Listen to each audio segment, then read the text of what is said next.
guys. Good morning, good afternoon, good evening. Welcome to SMC with Arewa. My name is Arewa. I welcome you to my channel. If you are new, just click on that subscribe button and don't forget to on your notification bell so you can always get notified whenever I drop a new video, so you can come and check it out. Also, this is Yoruba and English channel, so make the moment so paponi. Thank you guys for joining me once again today. This is going to be a very quick one. I just want to. This is a letter to Gaddafi. Not even specifically to Gaddafi directly or Esabod. I want to talk to their kids. I want to talk to their kids.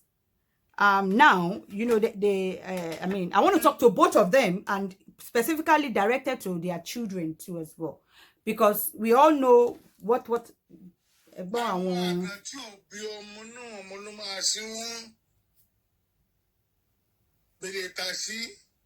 wọ́n gbéra kí n bí ọgbọ́n kí n gbé ẹgbà wá ọ̀gùn máa kúkú bá wọn bí ọ̀kan ṣoṣo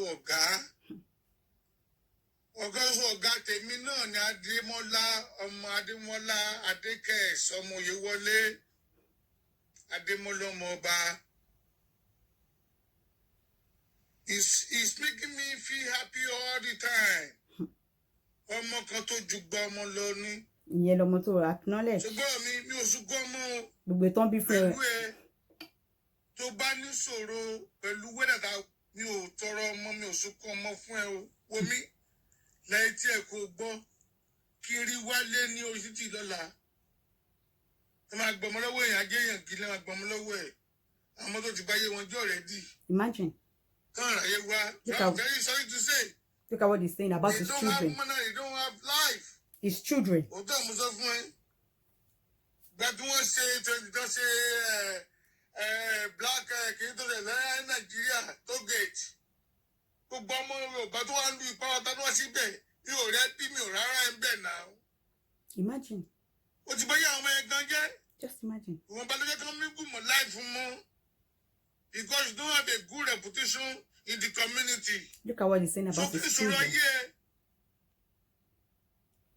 Ọmọ Adéòtí wẹ̀ yóò jọ lógún náà tó kó máa sọ fún ọmọ ẹ kó ló máa pè yẹ ẹ níyáyí lẹ́yìn. That is a very long video of Baba Gaddafi, Baba Brown Shoe.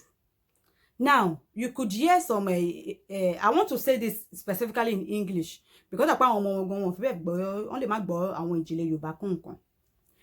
So you could hear what he was saying about, how the children, this and that, because he's fighting with their mother, saying like he's not acknowledging them, they are spoiled, they are this, they are not good children, they are that children, they are shagba, they are shagbo. Like he was saying a lot of, hateful things towards the children. And now, before he got entangled with Esabod, I think he has a son. I think he has one child before he got entangled, and he has 2 children with Esabod. Yeah, I think so. Yeah. Now, you could hear him acknowledging the other son that he got before, getting together with Esabod. So that is the children that Esabod bore for him is what he was, saying all those hateful things, bullying his own biological children. Like you could hear him bullying his children. Look at what a father is saying live for the whole wide world about his children. Now, do these people actually think, maybe because it's from Ibadan and Esabod is also Ibadan, so bija ló máa ṣàwọn Ibadan méjì tó wọ́n fẹ́ra wọn tí kan dẹ̀ fẹ́ step down sí kan tí kan ò fẹ́ compromise ó get as it be. Yes, definitely ọkùnrin ló yẹ kó compromise fún obìnrin. A lè máa sọ wípé kò fẹ́ kíní kan, nǹkan tó fi ń pè ní tó fi ń pe ọkùnrin lọ́kùnrin nìyẹn, nǹkan tí ó fi ń jẹ́ ọkùnrin nìyẹn. But let's now remove all those ones from the equation. Can you hear what this man is talking about? Ká máa fi ọmọ kan máa fi máa kẹ́kan. Òun bully àwọn ọmọ kan, òun fi ẹyọ kan máa bully àwọn tó kù. Do you think pé tó bá tiẹ̀ ṣé mo gbogbo àwọn damages tó ń ṣe lẹ̀ yìí, it might not be, alive to witness all this damage when they start taking place? Do you think those children will actually be, you know, maybe they want to do anything together? Like, look at the, I mean, empty that the father has created down already. Now, what baffles me is that let's all agree that the children are grown up, they're adults, but I am not 100% sure that they will be happy with this back-to-back fight between their parents on social media. It's a social media fight. If it is off social media, okay. But this is on social media for the whole wide world. Like, the fight, something that is not going to make them happy. Definitely, there is no child that will actually be happy with this kind of situation that is going on between Baba Brownshoe and Iya Esabod. I don't think so. I don't think so. They might not be bothered for a long time because technically, maybe I won't be one see Nigeria. You know, one lè má gbọ́ one or two things sí torí Yorùbá lè má fi ṣe show yín, but at the long run, they are adults. Like, now they know what is going on, to the extent that this particular two children that is always saying they are a bastard, they are this, they are that, they are, you know, they are getting so aggregated that they want to go to his place to beat him up. Like, you could listen, or you could see that reaction. That is to say, it is getting to those children. Now, is there not a way for Iya Esabod and Baba Gaddafi that whatever they want to be fighting or, you know, dissing about, why is it like, can't they abstain their children away from it? If I were Iya Esabod, can you look, because this man is basically denying your children that they are not his children. Tó bá jẹ́ pé èmi ni, so ọkùnrin yìí ó ní èmi àti ẹ àti fẹ́ra wa rí àfẹ́ra wa mọ́, àwọn ọmọ mi wà wá èmi àti ẹ jọ ń jà, wà wá máa fi ọmọ tèmi máa sọ pé ọmọ tèmi ọmọ àlè lọ́mọ ti tèmi, wà máa pe ọmọ mi, ọmọ tí mo bí, pé ọmọ àlè lọ́mọ mi. Rárá o, ò ní sọ̀rọ̀ ẹ̀ mọ́ o. Tèmi àti ẹ bá jọ ń jà, jẹ́ kémi àti ẹ jọ máa jà, kó wá mú ti ọmọ mi mọ́, kó máa wá sórí live, kó máa sọ fáwọn èèyàn pé ọmọ tèmi ọmọ àlè ni, ọmọ tèmi ṣe gbá, ọmọ tèmi ṣàgbọ̀n, káwọn èèyàn máa bẹ́, kó máa bú ọmọ mi. Lọ́mọ tó ní tí mi ò bí fún ẹ, ká agree pé ìwọ kọ́ ni mo bí ọmọ yẹn fún. Ká ní wípé just ordinary person ni, bóyá obìnrin sóbìnrin lèmi àti ẹjọ́ ń jà tó ń pọ ọmọ mi ní ọmọ àlè tó ṣe gbá tó ṣàgbọ̀n, a sì gbọ́ yẹn. Ọ̀ká tẹ̀ wá nípa ọkùnrin tí ò tẹ̀ gorí mi rí gan ní gbogbo yẹn. Okay, a máa ní okay, ọkùnrin tó gorí mi rí, tá a fẹ́ ra wa, tó gorí mi rí, èmi àti ẹjọ́ ń jà, wàá máa gbé ọmọ ti tèmi máa ṣépè. Ó ní sọ̀rọ̀ ẹ̀ mọ́ o. We need to, like, mo máa kọ́ fún ni, like, kíyàn set boundaries. O ti ní pé wọ́n kọ́ ni mo bí ọmọ fún, ká yọ pé mi ò bí ọmọ fún ẹ, but o ti gorí mi rí. Èmi àti ẹ wá ń jà, wàá máa gbé ọmọ mi wá káwọn èèyàn máa ṣépè fún ọmọ mi. Ha! Rárá o. Fèsì mi, bá mi jà, bú mi, but àwọn ọmọ mi, rárá o, mo máa kọ̀ yẹn fún Baba Gaddafi. You don't do that. Kò sí ẹ̀ṣẹ̀ náà tó wà ní orílẹ̀ ayé yìí tí ìyá àwọn ọmọ Yorùbá ṣẹ̀. You don't take it out on the children. On the children. Psychologically, all these things are getting to those children, to the extent of them getting angry that they are coming to beat you up, Baba Gaddafi. Can you see? Yo ṣe ẹ̀rọ ayé yín lóde ni. Ẹ wo bí ayé yín ṣe tapa lójú ayé yín. Baba Gaddafi, máa ti wọnú ilẹ̀ lọ́sùn. Ẹ wo bí ayé yín ṣe wá bàjẹ́ lójú ayé yín. Gbogbo ká sọ wípé ẹ ti mi ò mọ ọmọdún tẹ́ ẹ jẹ́. Gbogbo years tẹ́ ti lò ní ilé ayé yìí. Ẹ wá wo bí gbogbo ẹ̀ ṣe wá yàkànyàká tẹ́ dẹ̀ ṣì wà láyé. Kí àwọn ọmọ yín kí nǹkan kó ṣe wọ́n to the extent pé wọ́n fẹ́ wá bá yín drag ẹ̀ pé kẹ́ má máa sọ̀rọ̀ àwọn ọmọ. Kẹ́ má máa gbọ́ta, kẹ́ máa sọ pé kí àwọn èèyàn máa ṣépè fún àwọn, kẹ́ máa pa wọ́n ní ọmọ àlè. Ṣé àwọn wá bá yín pé àwọn nídìí bàbá ni? They didn't come to you that they need a father. They did not. You have no right to be calling them bastards, to be bullying them, to be using one to ti kọ́kọ́ bí tẹ́lẹ̀tẹ́lẹ̀, to be bullying these ones. They never ask. I'm like nígbà tẹ́yìn àti ìyá wọn don ṣe gbọ́n mi sí omi òtó, tẹ́ don yára yín láta, tẹ́ don ṣe tusi tó ń dùn mọ́ yín, wẹ̀ díẹ̀díẹ̀. Why are they included in whatever is going on between both of you? Why? What concerns them? They never chose you as a father. They never chose you as a father. So you have no right to be confidently be calling them all those names, to be bullying them. Just because you want to bully their mother, you now bully them with it. You don't do that. Ẹ wo bí ayé yín ṣe wá rí. Kí ọmọ máa sọ gbójú pé òun máa lọ discipline bàbá òun má nìkan. Ó tó sí kan wá discipline nìyí. Because lójú wọn ex-boyfriend ìyá wọn lẹ jẹ́ bí ex-boyfriend ìyá wọn nìyí. So ẹ ò ní ẹ̀tọ́. Whatever tẹ́yìn àti girlfriend yín tó jẹ́ ìyá wọn tẹ́ bá ní ẹ dora yín mú kò kàn wọ́n. They never chose you as a father. They never come to you longing for a father. So you have no right láti máa sọ wípé ọmọ àlè ni wọ́n, ayé wọn ti bàjẹ́, wọn ò rí nǹkan kan ṣe, wọ́n ṣe gbá, wọn ò ṣàgbọ̀n. Ṣé wọ́n á tọrọ bàbá lọ́wọ́ yín ni? Ọmọ wa tọrọ bàbá lọ́wọ́ yín. Ẹ wo gbogbo àwọn èèyàn tí wọ́n dẹ̀ ń gbọ́ ọ̀rọ̀ yìí. Oh no, I mean, ẹ máa gbọ́ àwọn ridiculous things tó ń jáde lẹ́nu bàbá Gaddafi. Ó ní kí n là kí n fomi lò to the whole wide world. Are you the kind of father táwọn ọmọ yẹn? Like, do you think all these things tẹ́ ń ṣe pé ó ń dùn máwọn ọmọ yẹn nínú ni? Wọ́n ní ẹlẹ́dàá títí wọn. They never accepted or requested for this. Why are they like? Why are you taking it out on the children? Why is it that when two spouses fight, they always take it out or include the children with it? Those children never ask for all those things. The only good part of it is that pé kò ń ṣe Nàìjíríà gan ni wọ́n wà. Ká ní Nàìjíríà ni wọ́n wà. Ṣé mọ̀ pé àwọn ọ̀rẹ́ wọn, wọ́n ti máa fi wọ́n máa ṣe yẹ̀yẹ́ pẹ̀lú gbogbo nǹkan tó ń ṣẹlẹ̀ yìí. Wọ́n ti máa fi wọ́n ṣe yẹ̀yẹ́. They are not happy. Ká ní Nàìjíríà ló wà ní ṣé wọ́n ti ní wọ depression ni? Báwo ni inú mi ṣe fẹ́ máa dùn tí bàbá mi àti ìyá mi tán jọ ń ṣépè fara wọn lórí social media àti gbogbo àwọn èèyàn tán tẹ̀ mọ̀ mí rí tán bẹ̀rẹ̀ sí ní máa gbé mi ṣépè mọ́ wọn. I mean. Nítorí pé wọ́n ti dàgbà ni. Ká ní wọ́n wà ní school ṣáwọn ọ̀rẹ́ wọn gan ni máa fi kíní yẹn máa fi bully wọn ni. Nǹkan bẹ́ẹ̀ ni ó ń fa depression. Nǹkan bẹ́ẹ̀ gan ni kò ń jẹ́ kí inú àwọn ọmọ ọgọ́ dùn. You don't do that. Kò sí nǹkan táwọn ọmọ yẹn fi ṣẹ̀yìn.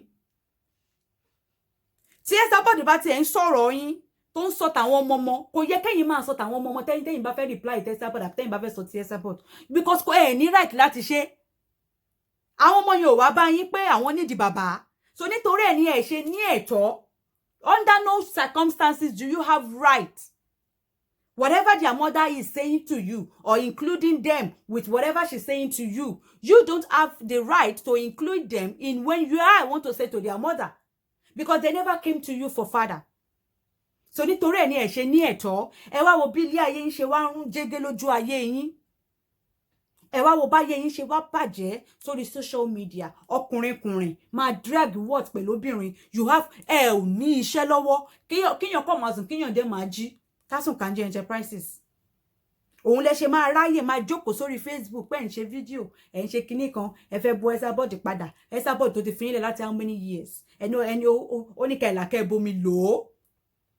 Ẹlà ẹ bomi lò ó, ayé yín ò wá dá mọ́. Láti 17 years, ayé yín ò ti dá till now. Láti 17 years, a fool at 40, no máa ń sọ. Láti 17 years to this very, very movement, ẹ ṣì wà stagnant sí position kan tí ẹ wà. Ẹ wá fẹ́ máa take frustration yẹn. Obviously, you are frustrated. You are frustrated. Now, why are you spreading that frustration to these children that have absolutely nothing to do with you? They are not crying to you that they want a father. They never chose you to be their father. They never disturb you for anything. They don't even see you as a father figure. Of me, God, I will not see you as a father. I don't even see you. I don't know you. I don't even see you as a father figure. I don't see you as a father figure. Now, nǹkan tí mo tún wá fẹ́ sọ ni wípé, is there not a way? Ó mà dùn pé àwọn ọmọ yẹn ò sí Nàìjíríà ni. Ó yẹ kí àwọn ọmọ yẹn gan lè parí ìjà fún àti bàbá wọn àti ìyá wọn. Ìparí ìjà ò mí pé bóyá wọn kẹ́ fẹ́ ra yín padà. Rárá o. Ó yẹ kí àwọn ọmọ yẹn lè jókòó, kí wọ́n pè yín méjèèjì jókòó, kí wọ́n bá yín parí ìjà. Kẹ́ settle amicably. Not pé kẹ́ padà o, but whatever tó mú yín máa fi máa búra yín back to back lórí social media, kẹ́ stop yín. They should be able to do that. maybe they don't think it's possible, or maybe that intuition didn't come to them.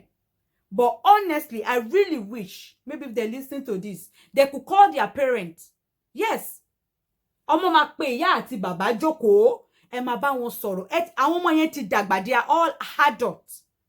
They are adults. So they will relate with both of you as an adult. Láti bá yín parí ìjà. Because gbogbo nǹkan tí ẹ ń ṣe yìí, ó lè má ní nǹkan kan tó fi ń pa wọ́n lára, but later in the future ńkọ́. So àwọn ọmọ tí àwọn ọmọ tí lè bí fún yín tó bá bímọ, wọn ò ní bá àwọn ọmọ tí ọmọ tí bí tẹ́ ń pè lọ́mọ tó bá bí, like it not keep going from generation to generation. There's nothing fun in all this. Since you refuse, you as a man, to compromise, since you refuse, àwọn ọmọ tí ẹ tọ́, ọmọ tí ẹ sanwó tí ẹ pé kò ṣe pé bóyá yín lè bọ́ wọn, lẹ máa wá ní confidently máa jókòó sórí orí social media láti máa pè wọ́n ní ọmọ àlè. Oró gbá lẹ́nu yín o bàbá Gaddafi. Láti máa fi ọmọ kan máa fi máa kẹ́ ìkan, láti máa bully ọmọ kan, láti máa fi máa praise ọmọ kan. You don't do that o. Ẹ tọ́ wọn. So ẹ ní ẹ̀tọ́ láti máa bú àwọn ọmọ yẹn. Ẹ ò ní ẹ̀tọ́, ayé wọn ò dá, àwọn ọmọ ayé wọn ti bàjẹ́. Ṣé ó tọ́ wọn ni?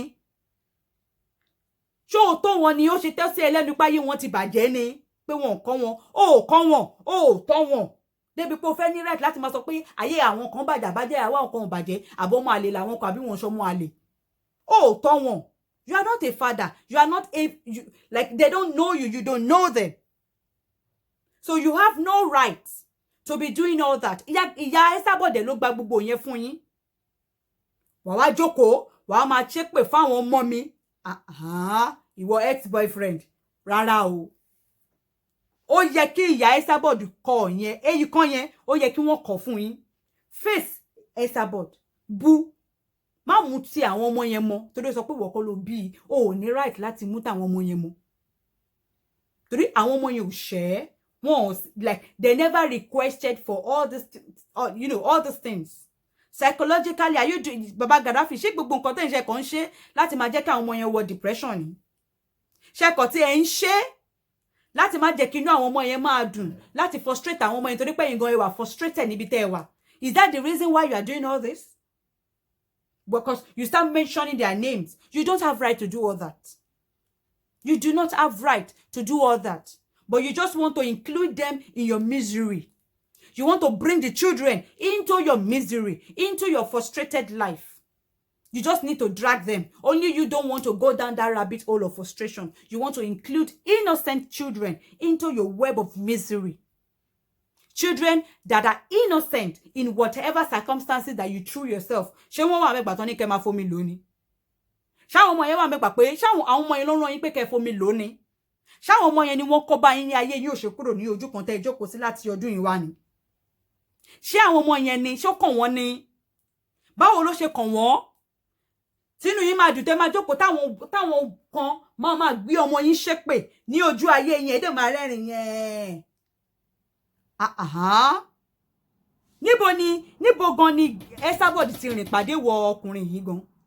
Wait, where did these two people meet themselves? Like, níbo ni Esabod ti rìn pàdé àgbákò ọkùnrin bàbá Brown yìí? Torí ẹni tí yàn ń jírí ni ẹni tó bá jírí bàbá Gaddafi kó padà lọ sùn torí kò tí jì. Èèyàn máa padà tó rùn yàn bá kun kẹ́niyẹn lo volume 5 kó sùn. Ìyàn gbọ́dọ̀ jí láàárọ̀ kí èèyàn kọ́kọ́ fi ojú kan ọkùnrin àgbákò bàbá Brown shoe yìí. Rárá, bad luck gidi ni. Frustrated woman being. Frustrated woman being. Òun ni bàbá Gaddafi.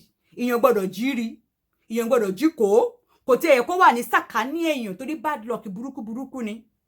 Ẹni tí ò ní ògo. Ó dẹ̀ fẹ́ máa drag àwọn tó ní ògo. Ó fẹ́ drag àwọn ọmọ tó jẹ́ wípé ògo wọn gan ò tẹ̀ sí bẹ̀rẹ̀ sí ní tàn tó jẹ́ pé ògo wọn sì máa yes ògo wọn máa tàn gan sẹ̀fù gan. Ó wá fẹ́ drag wọn padà torí pé ògo tiẹ̀ ti wọ mi tipẹ́tipẹ́. Ó wá fẹ́ drag àwọn ọmọ yẹn sínú gbogbo ìgbésí ayé ẹ̀ torí ráhùn torí yàmàyàmà. Tó bá dẹ̀ jẹ́ pé nǹkan tí bàbá Gaddafi try láti ṣe nìyẹn. Honestly, yeah, Esabod, you have a lot of work to do. Ẹ tiẹ̀ kọ́kọ́ lọ kọ́ ọ́nà pé kò ní right láti máa gbé àwọn ọmọ yín máa pa àwọn ọmọ yín lọ́mọ àlè lọ́mọ tí ẹ bí fún lọ́mọ tí wọ́n sunkún bàbá lọ bá lọ́mọ tí kò tọ́ kò ní ẹ̀tọ́ láti ṣe yẹn láyé àti láyé kò yẹ kẹ́ fi yẹn gbà á.